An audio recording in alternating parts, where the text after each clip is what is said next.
She's trespassing! Arrest her now! This measuring tape wielding Karen called actual cops on my wife for watering roses at our own lake cabin. The officer's hand went straight to his cuffs while Karen smirked, clipboard ready to document Clara's arrest. My heart stopped. We were about to lose everything. But in the next 3 minutes, something happened that made 50 million jaws drop worldwide. Those cops didn't just let Clara go, they saluted her. My flower-loving wife had been hiding a secret that turned Karen's victory into instant karma. Drop your city below and watch what happens next. Our lake cabin isn't just property, it's a time capsule. Built in 1924 by Clara's great-grandfather with his bare hands, every creaky floorboard tells a story. The wraparound porch where Clara's grandma taught her to braid hair still has the same rocking chairs from 60 years ago. The ancient oak tree with C+L 2019 carved in it stands guard over the property. Yeah, I'm cheesy like that. Carved it on our anniversary. The handmade kayak hanging on the wall was crafted by Clara's grandpa in '67, the same year he taught her mom to swim in this very lake. Clara inherited it 5 years ago when her grandmother passed, and it became our weekend sanctuary. Every Friday after work, we'd drive 3 hours from the city, windows down, terrible 80s music blasting, leaving behind the corporate world for 48 hours of pure peace.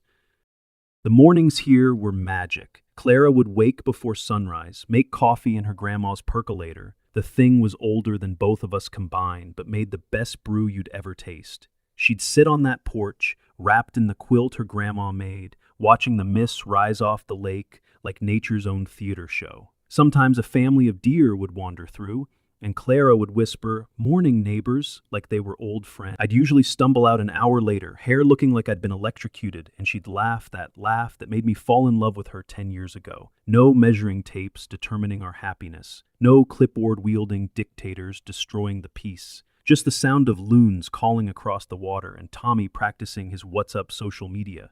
Intros across the lake. Kid had been at it since he was 8, determined to be the next big thing online. Then Aggie Periwinkle moved in, and paradise started dying 1 measured inch at a time. Picture this. Tuesday morning, 7 a.m. sharp. Clara's sitting on the porch, coffee steaming, still in her grandma's old gardening apron.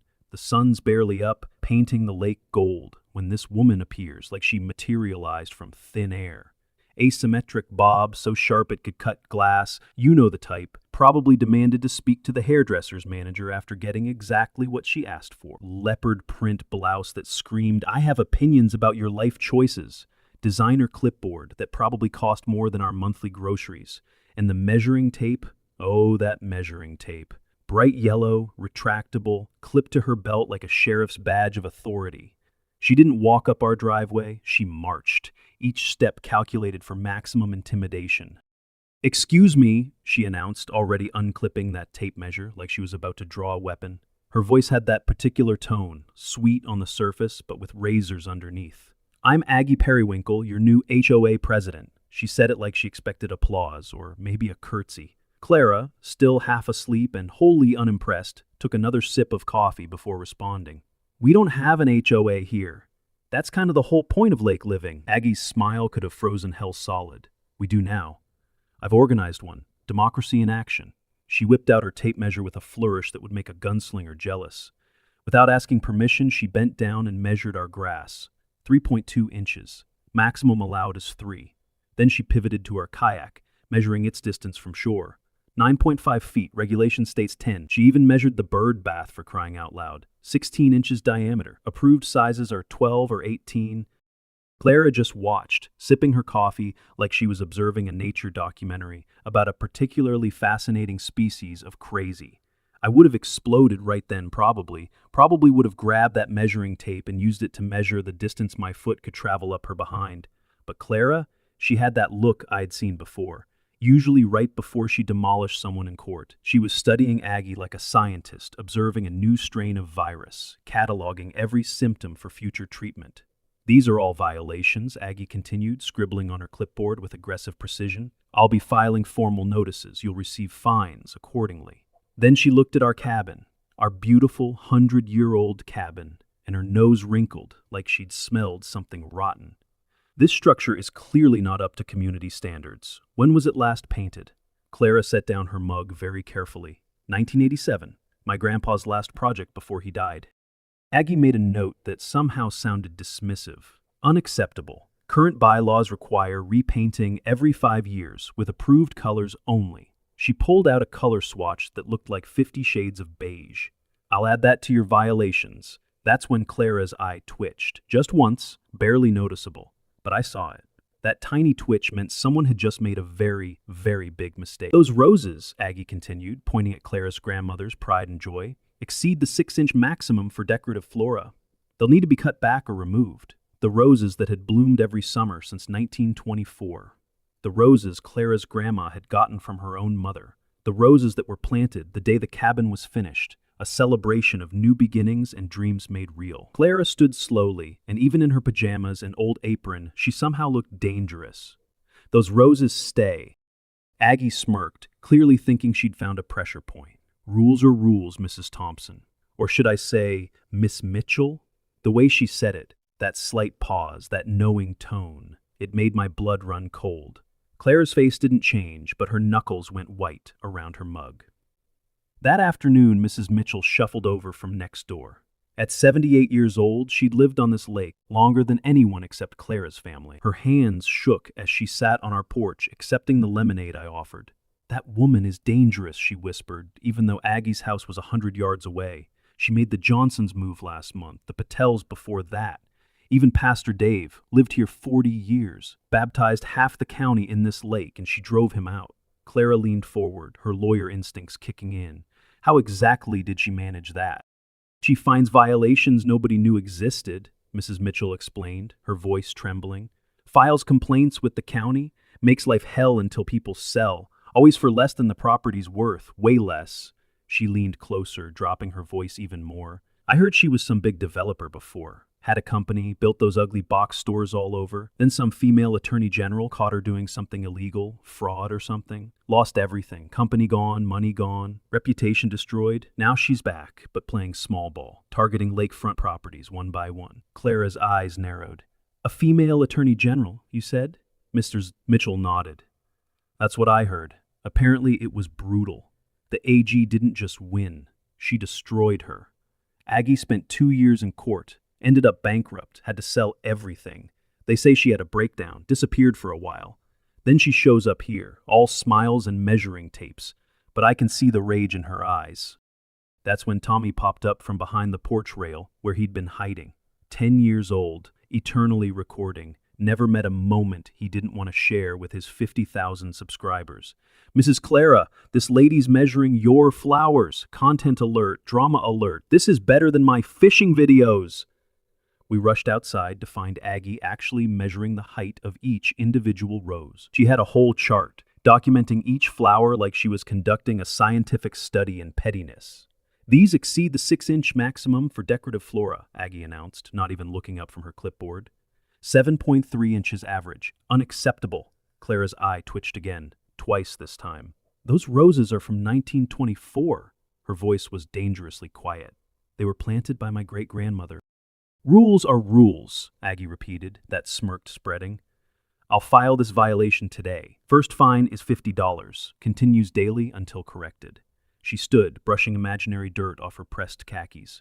You have 24 hours to comply. As she turned to leave, she paused, looking back over her shoulder. You know, Clara, this place really is lovely. Shame it's so outdated. But don't worry, I'm sure the next owners will appreciate its potential. The threat hung in the air like smoke. Tommy, still filming, whispered, Yo, social media fam, did she just threaten Mrs. Clara? This is getting spicy. For the first time, I saw something in Clara's face I'd never seen before. Not quite fear, but a recognition. Like a chess player suddenly realizing their opponent knows all their moves. The next morning, 6 a.m., I woke to find Clara's side of the bed empty. Through the window, I could see her on the lawn, and my heart stopped. Aggie was there with an actual server, professional equipment and everything. Clara was crouched behind the big oak tree, phone out, recording. I could hear Aggie's voice carrying across the still morning air. Yes, $2 million worth of lakefront, premium location. I'll have it cleared in 30 days. The surveyor asked something I couldn't make out. Aggie's response made my blood freeze. The current owners? Don't worry, I have methods. They all sell eventually. This one might be trickier. She's got some legal background, uses her maiden name here thinking she's clever. But I know exactly who Clara Mitchell is. And that's why she'll be the most satisfying victory yet. Clara slipped back inside, silent as a ghost. At breakfast, she was unusually quiet, pushing eggs around her plate. Then she looked up at me with those brown eyes that usually sparkled with mischief but now burned with something else entirely. "She's planning to steal our home," she said simply, "and she knows exactly who I am." Wait, did she just say $2 million? Type "oh no" if you know what's coming next. Monday morning, 8 a.m. sharp. Bang, bang, bang on our door, so loud it made the windows rattle. I stumbled out of bed, Clara already heading for the door in her robe. There stood Brad, skinny college kid drowning in a suit 2 sizes too big, sweating like he'd run a marathon. His hands shook as he held a stack of papers thick enough to be a phone book. "I'm sorry," he mouthed silently before clearing his throat and speaking loud enough for anyone within a mile to hear. "By order of HOA President Periwinkle, you're being fined for the following violations." His voice cracked on violations, like his body was rebelling against what his mouth was saying. Behind him, partially hidden by a bush but definitely watching, stood Aggie. That measuring tape glinted on her belt like a badge of honor. The fine started reasonable, if you consider fining someone for nature reasonable. Day 1, $50 for grass exceeds height limit by 0.2 inches. Day 2, $100 for unapproved paint color on primary structure. Mind you, this cabin had been this exact shade of forest green since 1924.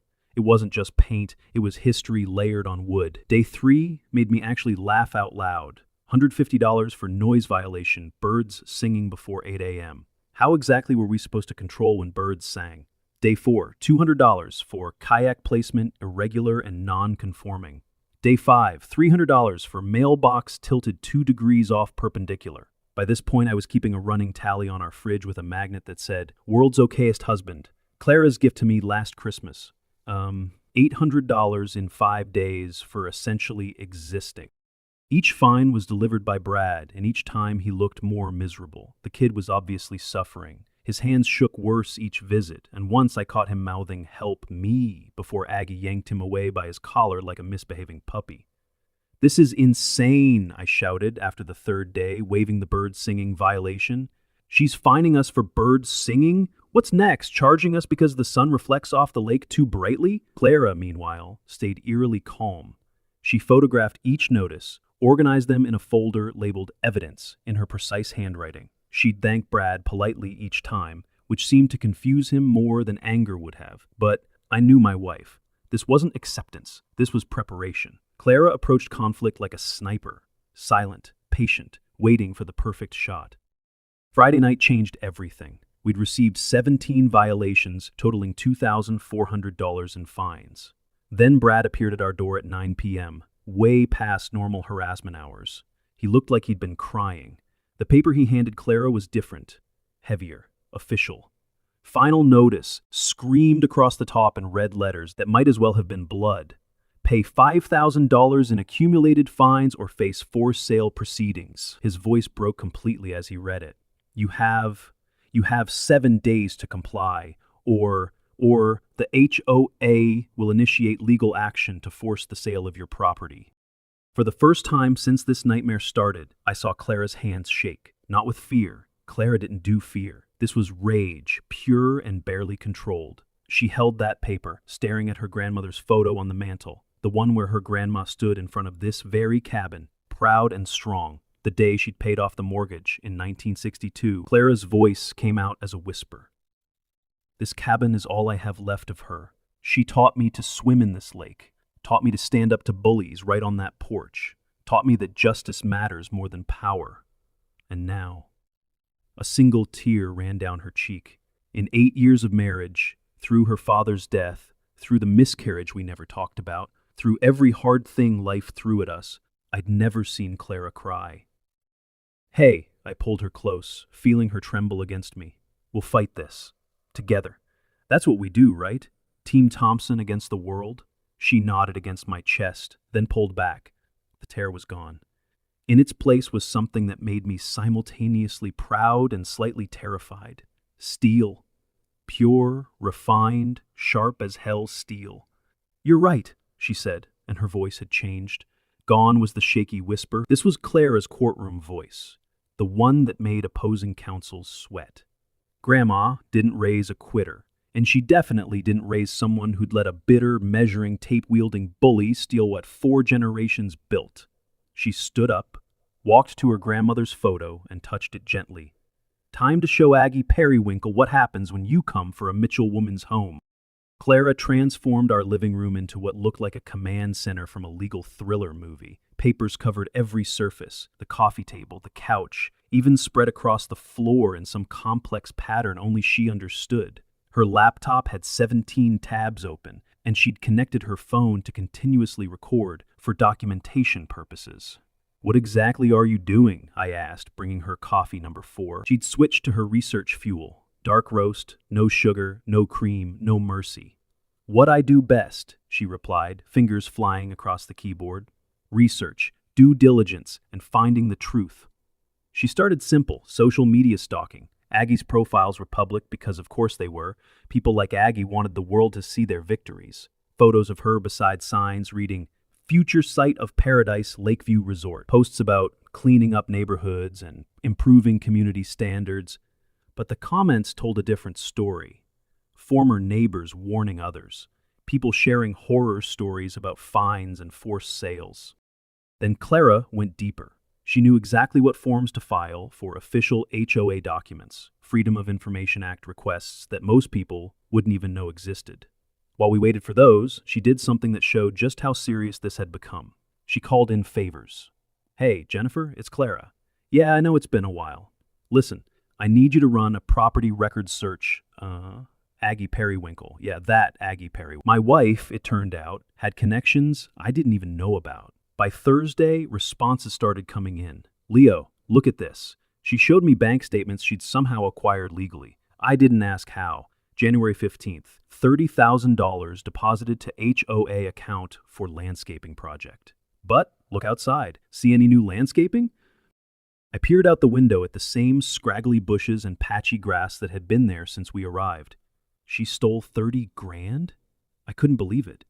Clara's smile was sharp enough to cut. Allegedly, but I need more proof. Embezzlement is serious, but I need to show a pattern. That's when the universe decided to help us out. That very night, we heard screaming from next door. Aggie's voice, shrill and angry, followed by what sounded like Brad crying. 10 minutes later, Brad stumbled out of her house, clutching his laptop like a life preserver. He saw us on the porch and hesitated. Clara stood up slowly, like you would around a spooked animal. "Brad? You okay?" He looked around frantically, then ran over. "I can't do this anymore." The words tumbled out in a rush. "She's crazy. She threatens me every day. Says she'll ruin my law school applications. Says she knows people on the admissions board. I just wanted internship credits, but she's making me do illegal stuff. The HOA vote, only 5 people voted. 5. Out of 50 houses. She made me forge the rest of the signatures." Clara had shifted into full lawyer mode, calm and focused. "Brad, that's a serious accusation. Do you have proof?" Brad laughed, but it sounded more like a sob. "Proof? I'm pre-law, Mrs. Thompson. I know evidence matters. I record everything." He pulled out a USB drive from his pocket. "Every conversation, every threat, every illegal thing she's made me do. I might be young, but I'm not stupid. I knew this would end badly, so I protected myself." Clara took the USB like it was made of gold. "Brad, this is very brave of you." He shook his head. "It's not brave, it's survival. That woman, she's not just mean, she's dangerous. Did you know she keeps files on everyone? Not just HOA stuff, personal things. She hired a private investigator to dig up dirt on every single homeowner." That made Clara pause. "Files on everyone?" Brad nodded, frantically. "She showed me yours. She knows who you really are, what you do for a living. She's obsessed with you specifically." Clara's face went very still. "What exactly does she know?" Brad looked uncomfortable. "Everything. Your real job. Your cases.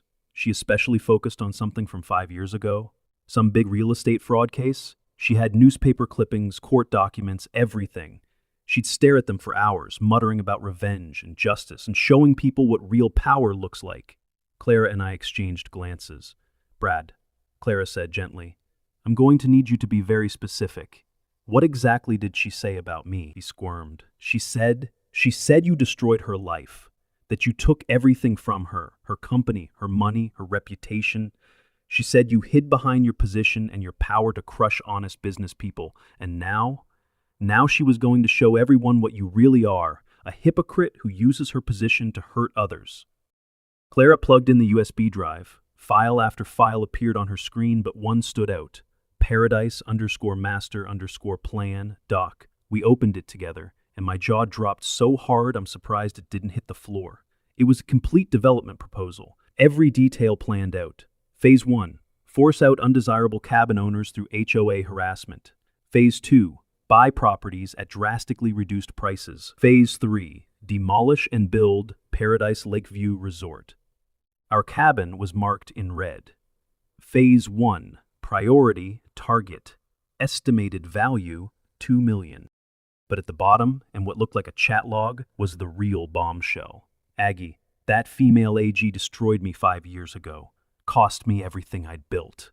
Developer, so I target lakefront properties seems risky. Aggie, because I know one lives here. Uses her maiden name, thinks she's hidden. Clara Thompson? She's Attorney General Clara Mitchell, and I'm going to destroy her like she destroyed me. But what Clara found next made her hands shake for the first time ever. What could scare a state prosecutor? Comment what you think she discovered. Saturday morning arrived with the kind of tension that makes the air feel heavy. The community center, really just a converted barn that still smelled faintly of hay despite decades of renovation, had been transformed into Aggie's personal kingdom. She'd hung banners everywhere, building a better tomorrow, and community standards matter. Her face smiled from every poster like some kind of suburban dictator. I counted 12 posters just in the entrance. The woman had turned narcissism into an art form. 50 neighbors filed in slowly, and I could read the fear on their faces like subtitles in a foreign film. These were people who'd lived here for decades, who'd raised their kids in these waters, who'd built their lives around the peace of lake living. Now they walked like defendants entering a courtroom, shoulders hunched, avoiding eye contact.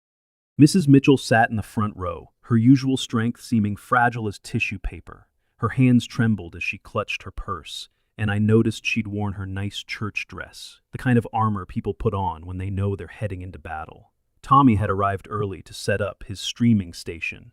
Really just an iPad on a tripod, but the kid treated it like professional equipment. Yo, social media fam, Tommy here, and today's stream is gonna be fire. We've got HOA drama, and trust me, you don't want to miss this. He'd already told me he had 12,000 viewers watching live. 12,000 people about to witness what would become the most viral HOA meeting in internet history. Brad stood by the projector looking like he might throw up. He kept touching his pocket, where I knew he had another USB drive, his insurance policy. The kid was sweating through his suit, and his hands shook as he arranged papers he'd probably already arranged 10 times. Then Aggie entered. If the community center was her kingdom, she entered like a queen ready for coronation. Power suit and blinding white, probably chose it to look pure and trustworthy. Fresh haircut that looked expensive enough to feed a family for a week, and that measuring tape now bedazzled with rhinestones, clipped to her belt like a sheriff's badge. She didn't walk, she glided, with the confidence of someone who'd already won. "Welcome, neighbors," her voice filled the room with fake warmth. "Today we solve problems. Today we build our future. Today we deal with the Clara problem." The way she said our names, like we were a disease that needed curing, made my blood boil. But Clara touched my hand under the table, our secret signal for wait for it. Aggie clicked her remote with a flourish and the first slide appeared. Our cabin, but edited to look like something from a horror movie. The photo was taken at the worst angle, shadows enhanced, colors dulled to make our beautiful home look abandoned and decrepit. "This eyesore," she announced, letting the word hang in the air like a curse, "lowers all our property values. Would any of you want to explain to potential buyers why this shack sits on prime lakefront?" She clicked again. Photos of our supposed violations filled the screen. Grass height measurements with red circles. Our kayak's placement marked with angry arrows. Even a blurry photo of our cat, Schrodinger, sitting in the window with the caption, "Unapproved pet visibility, decreased negative impression." I kid you not, she was fining us because our cat liked to sunbathe. "The Thompsons," she continued, voice dripping with disdain. have accumulated $5,000 in fines. They refuse to pay. They refuse to comply. They are anti-community. The last word came out as a shriek. About 30 hands shot up in the air, too fast, too synchronized. These people had been coached, probably threatened. I recognized some faces, the Millers who'd just moved in last month, the Youngs who'd been struggling with their mortgage, people desperate enough to ally with Aggie out of fear or financial pressure. The others, the old-timers, kept their hands firmly down. Old Fisherman Pete actually crossed his arms in defiance. Tommy zoomed his camera in on the divided room. Chat, are you seeing this? It's like Civil War, HOA edition. Motion to authorize forced sale of the Thompson property, Aggie announced triumphantly. All in favor? The same 30 hands stayed up. Motion carries. Democracy wins. She spun to face us with a kind of smile a snake might give a mouse. Mr. and Mrs. Thompson, you have 7 days to vacate. After that, I'll be calling the police to enforce the HOA's legal rights. This is what happens when people refuse to follow simple rules.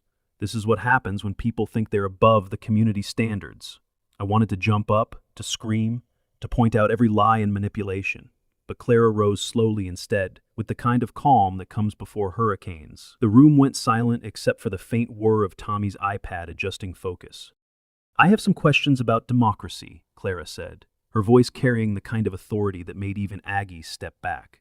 Clara walked to the front, each step measured and deliberate. She pulled out her laptop and, before Brad could react, plugged it into the projector. Let's talk about democracy, shall we? The first slide appeared.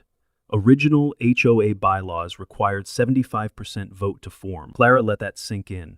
Only 5 people voted to create this HOA. That's 10%. Where I come from, that's not democracy. That's a coup. Gasps rippled through the crowd. The Millers looked confused. The Youngs started whispering to each other. Pete actually smiled for the first time in years.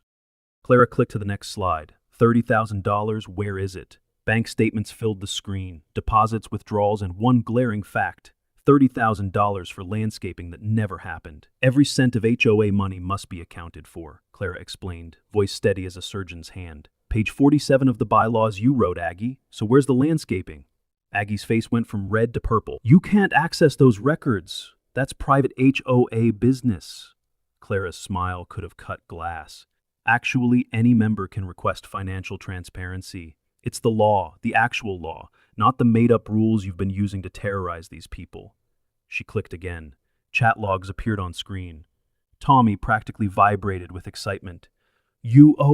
She's got receipts! Literal receipts! The messages were damning. Aggie discussing property values with the developer, talking about clearing out the old-timers and making Paradise Lakeview a reality. But the worst part was her specific targeting of our cabin. $2 million profit once we force them out, one message read. The AG won't know what hit her. The room erupted, people shouting, standing, pointing, but Clara raised her hand and somehow, impossibly, everyone quieted. She had that effect, the ability to command a room without raising her voice. There's more, she said simply, and clicked play on an audio file. Aggie's voice filled the room, tinny but unmistakable through the speakers. These old-timers don't know what hit them, especially that hidden AG. Clara Mitchell thinks her maiden name fools me. I've been planning this for 5 years. 5 years since she destroyed my life. I'll destroy her like she destroyed me. I'll take her home, her peace, everything she loves. And I'll do it all legally, using the very laws she hides behind. The recording ended. The silence was so complete I could hear Tommy's viewers typing comments. Then Brad stood up. Poor kid looked like he was about to pass out, but he stood. It's true, he said, voice cracking but determined. Every word. I recorded that conversation. I've recorded everything. He pulled out his USB drive, holding it up like evidence in a trial. I have 57 recordings. Every forged signature, every threat, every illegal action. I'm pre-law, and I know right from wrong. This, he gestured at Aggie, this is wrong. Aggie spun on him, face contorted with rage. You little traitor! I made you. I'll destroy your future. You'll never get into law school. I'll call every admissions board. You'll do nothing, Mrs. Mitchell interrupted, standing up despite her 78 years. Because I have something to say too. She turned to face the room, voice stronger than I'd heard in months. This woman forced me to sell my first home, the cottage my late husband built with his own hands. She used the same tactics, fines, threats, harassment. I was too scared to fight back then. But not now. Not when I see Clara standing up. Not when I see this young man finding his courage. One by one, more people stood. The Johnstons, who I thought had moved voluntarily, revealed they'd been forced out by daily fines. The Patels shared how Aggie had called the health department on their home-based samosa business, claiming false violations until they gave up and left. Even quiet Pastor Dave's widow spoke up about how Aggie had driven them away with noise complaints about their Sunday hymn singing. Tommy's camera captured it all. Chat going crazy, 50,000 viewers, this is better than reality TV. The tide had turned. The 30 raised hands were lowering as people realized they'd been supporting a tyrant. Aggie looked around wildly, measuring tape clutched in her hand like a weapon. You think you've won? She shrieked at Clara. I'll call the police. You're all trespassing. This is a harassment, defamation, conspiracy. I'll sue every single one of you. She stormed toward the door, frantically stabbing at her phone. Police! Emergency! I'm being attacked by a mob led by Clara Thompson. Clara watched her go, then did something strange. She checked her watch and started counting down quietly. 3. Aggie's screaming could be heard outside. Send officers now, they're violent. 2. Brad whispered to me. What's she doing? Why is she counting? 1. Clara's phone buzzed. She glanced at it, and a small smile played at her lips. There it is, she said softly. Mrs. Mitchell looked worried. Clara, dear, what if she really brings the police? She's making serious accusations. Clara's smile grew wider. Oh, I'm counting on it. Why was Clara counting down? What did she know was about to happen? If you're screaming at your screen right now, you're not alone. Sunday arrived with the kind of perfect weather that makes you forget evil exists in the world. 2:47 p.m. and the lake was mirror smooth, reflecting clouds so perfectly you could forget which way was up. Clara knelt by her grandmother's roses, the ones that had survived 4 generations of storms, droughts, and now one megalomaniac with a measuring tape. She wore her grandmother's gardening gloves, soft leather worn smooth by decades of use, still smelling faintly of rose oil and earth. The old hymn she hummed was Amazing Grace, the same tune her grandmother used to sing while teaching her the difference between pruning for growth and cutting for control. You have to know when to cut and when to let bloom, she told young Clara. Same with people, honey. Same with people. It was manning our ancient charcoal grill, the one Clara's grandpa had welded together from an old oil drum in 1971. The thing looked like it belonged in a museum, but it made the best burgers in 3 counties. The secret was the seasoning, Clara's grandmother's blend that we still mixed by hand every summer. Mrs. Mitchell had brought her famous dumplings, the ones her own grandmother had taught her to make in China before the war. Food is memory, she always said. We eat our history. Tommy was in full content creator mode, setting up multiple angles for what he called his Lake Life Sunday special. Yo fam, welcome back to the most chill spot on earth. Today we're keeping it peaceful with some garden content and... Wait, is that Mrs. Clara with the roses? Let's get that aesthetic shot. He'd been streaming since noon, showing his viewers the real lake life, fishing off the dock, skipping stones, even a segment on identifying bird calls. Kid had turned our quiet corner into must-see content. Mrs. Clara, Tommy called out, adjusting his ring light. Say hi to the viewers. We got 20,000 watching live.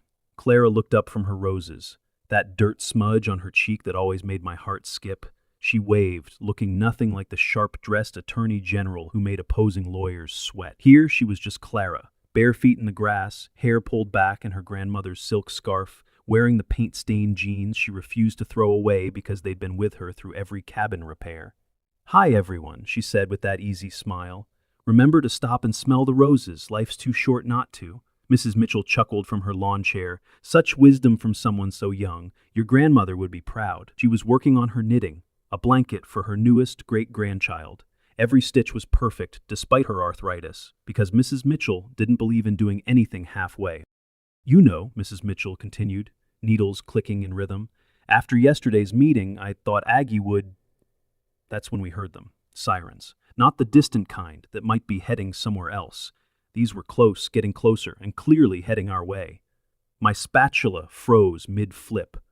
Clara's hands stilled on the watering can. Even Tommy went quiet, camera still rolling, but his usual chatter stopped cold. The sirens cut off, but the lights kept spinning, throwing blue and red patterns across our perfect afternoon like some demented disco ball. Not one car, 2. They pulled into our gravel drive with the kind of purpose that made my stomach drop. This wasn't a social call. Officer Martinez stepped out first, and the man was imposing. 6'3" of muscle and authority, built like someone who'd played linebacker before choosing a badge over a jersey. His hand rested on his weapon, not gripping, just resting, but the gesture was clear. This was official business. His partner emerged from the second car, younger but no less serious. Both had their body cameras on, little red lights blinking like electronic eyes. Then she appeared.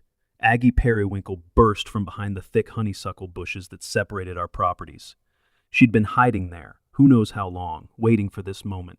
Leaves clung to her previously perfect hair.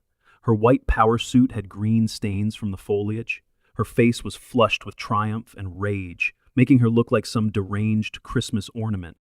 "Officers, there she is, the criminal." She pointed at Clara with one hand while waving a stack of papers with the other. Looked like she'd printed out every email, every HOA notice, every scrap of evidence she could find. Her measuring tape swung wildly from her belt with each gesture, catching the light like a pendulum of doom. "This woman assaulted me yesterday, stole from the HOA treasury. She's trespassing on HOA property right now. Check her record. She's using a fake name. She's a fraud." Her voice reached a pitch that made the nearby ducks take flight. Martinez approached slowly, professionally, the way cops do when they're not sure if they're dealing with a simple dispute or something more serious. His partner flanked him, maintaining that careful distance trained officers always keep. "Ma'am," Martinez addressed Clara, voice neutral but firm. "We received a call about assault and trespassing. I'm going to need you to step away from the flowers." Clara set down her watering can with deliberate calm. The metal made a soft clink against the stepping stone, one her grandfather had made by pressing shells into concrete when her mother was born. She stood slowly, brushing dirt from her knees, looking for all the world like someone who'd just been interrupted during a pleasant afternoon rather than accused of crimes. "Don't let her fool you!" Aggie shrieked, spittle flying. "She's dangerous. She threatened me in front of 50 witnesses. She's a fraud using a fake name. Clara Thompson is really Clara Mitchell, the Attorney General who destroyed my life. She's here illegally. This is my jurisdiction now." Martinez's partner, Officer Johnson, according to his nameplate, exited the car and took position. 2 cops, 1 Clara, and Aggie, vibrating with vindictive energy. The math wasn't good. Tommy had gone from excited to terrified, his camera catching everything but his usual commentary replaced by heavy breathing. Oh man, he whispered. "This is bad. This is really bad." Mrs. Mitchell gripped her knitting needles like weapons. "Officers, there must be some mistake. Clara wouldn't hurt a fly. This woman has been harassing." "Ma'am, please stay back," Johnson instructed, hand up in a stop gesture. The atmosphere shifted from Sunday afternoon peace to something electric and dangerous. "Ma'am," Martinez stepped closer to Clara, "I'm going to need to see some identification." That's when I snapped. Every protective instinct fired at once. I launched myself between them, spatula still in hand like the world's most ridiculous weapon. "That's my wife. This is our property. We have deeds from 1924, papers, history. She's lying!" My voice cracked with panic. This woman is insane. She measures grass. She finds birds for singing. She tried to steal our home. Arrest her. "Sir, I need you to step back." Martinez's voice carried the kind of authority that usually worked, but not on a husband watching his wife get threatened. "No, you don't understand. This woman has been terrorizing us. She's the criminal here. She embezzled $30,000. We have proof, USB drives, recordings, evidence." Clara touched my arm, gentle but firm, the same touch that had calmed me through 100 smaller storms. "Leo, it's okay." Her voice was steady as bedrock. "It's not okay." I was probably crying, definitely yelling, probably looking like a madman with a spatula. "They can't do this. You didn't do anything wrong. Trust me," she said, and something in her eyes, that same calm certainty I'd seen in the courtroom videos I'd watched online, made me step back. But my legs were shaking. My heart was trying to escape through my ribs. This was my biggest fear made real. Losing her, losing our home, losing everything to someone's vindictive lies. Martinez reached for his cuffs. The metal caught the sunlight as he pulled them from his belt. "Ma'am, I'm going to need you to turn around and place your hand—" "Officer Martinez?" Clara interrupted, voice carrying the kind of calm that comes from facing down worse than this. "I understand you're doing your job. You received a call, you need to respond, and you need to ensure everyone's safety. I respect that. May I please retrieve my identification? It's in my pocket." She gestured to her gardening apron, the one with daisies printed on it. that I'd bought her as a joke, but she actually loved. Martinez paused, caught between procedure and something in Clara's tone that suggested this wasn't going the way he expected. He nodded cautiously. Slowly, ma'am, no sudden movements. Clara reached into her apron pocket with the same deliberate care she used when handling evidence. Not rushed, not worried. Like she'd done this dance before, knew every step, every beat, every moment where it could go wrong. She pulled out a leather wallet. Not her everyday one with the coffee shop loyalty cards and grocery receipts. This was different, official looking, worn but maintained, the kind of leather that got better with age. She opened it with practiced ease, removed a card, not a driver's license, not a credit card, something else, something that caught the light differently. She held it out to Martinez, my identification officer. Martinez took the card, probably expecting another driver's license, another name to run through the system. He looked at it. His expression went through a transformation I'll never forget. Confusion first. This wasn't what he expected. Then recognition, the seal, the title, the name. Then his eyes went wide, wider than I'd ever seen a human's eyes go. This says... He looked up at Clara, then back at the card, then up again, like his brain was refusing to process what his eyes were seeing. His voice came out strangled. Assistant Attorney General Clara Mitchell? The world stopped. Everything stopped. The birds stopped singing. The wind stopped blowing. Even the lake seemed to pause its gentle lapping. Tommy dropped his iPad. It hit the ground with a crack that would normally have devastated him, but he didn't even notice. "What?" he shrieked. Mrs. Mitchell gasped so hard she dropped her knitting. A whole row of stitches began unraveling, but she didn't move to stop it. Aggie made a sound like someone had punched her in the stomach while she was gargling. A horrible, strangled noise that might have been or might have just been her soul leaving her body. Martinez's entire demeanor transformed in an instant. His spine straightened like someone had replaced it with a steel rod. His shoulders squared, his chin lifted. The casual authority was replaced by something else. Respect, awe, and maybe a little fear. He snapped to attention. Fool, military, salute. The kind they teach at the academy, the kind reserved for the highest honors. Ma'am, Attorney General Mitchell, I had no idea. It is an absolute honor. Johnson scrambled over, nearly tripping on his own feet. What's happening? Why are you... Martinez showed him the ID with shaking hands. Johnson's jaw didn't just drop, it unhinged like a snake's. He fumbled his own salute, almost hitting himself in the face in his haste. Ma'am, we're so sorry for the confusion. We had no idea. Oh my God. I stood there frozen. That was my wife, my Clara, the woman who made terrible dad jokes and cried at dog adoption commercials and could never remember to close the kitchen cabinets. Getting saladed by cops. My brain felt like it was buffering, trying to load this new information. Aggie stumbled backward like she'd been physically struck. No, check it again. It's fake. She's lying. She can't be. I researched. I know who she is. Her voice broke into something between a scream and a sob. Martinez turned to her, and his voice went from respectful to ice cold in an instant. Ma'am, are you suggesting the Assistant Attorney General of our state is using fraudulent identification? Are you aware that's a serious accusation against a state official? But... Aggie's mouth opened and closed like a fish out of water. Clara finally spoke, her voice carrying the weight of truth. Officers, I didn't want to use my position. This is my grandmother's cabin. I use my maiden name here because this is my private life, my sanctuary. I've never asked for special treatment. I've never thrown my title around. But when someone calls the police with false allegations, when someone tries to use the law as a weapon, she turned to face Aggie directly. You knew who I was. You've known all along. You targeted me specifically because 5 years ago, I prosecuted you for real estate fraud. You lost your company, your wealth, your reputation, all because you broke the law. And instead of learning from it, you came here for revenge. Tommy, who'd been silent in shock, suddenly found his voice. 50 million views. Chat is going insane. You two, are you seeing this? The actual Attorney General. She's the actual Attorney General. His cracked iPod was somehow still recording, capturing every second of this insane moment.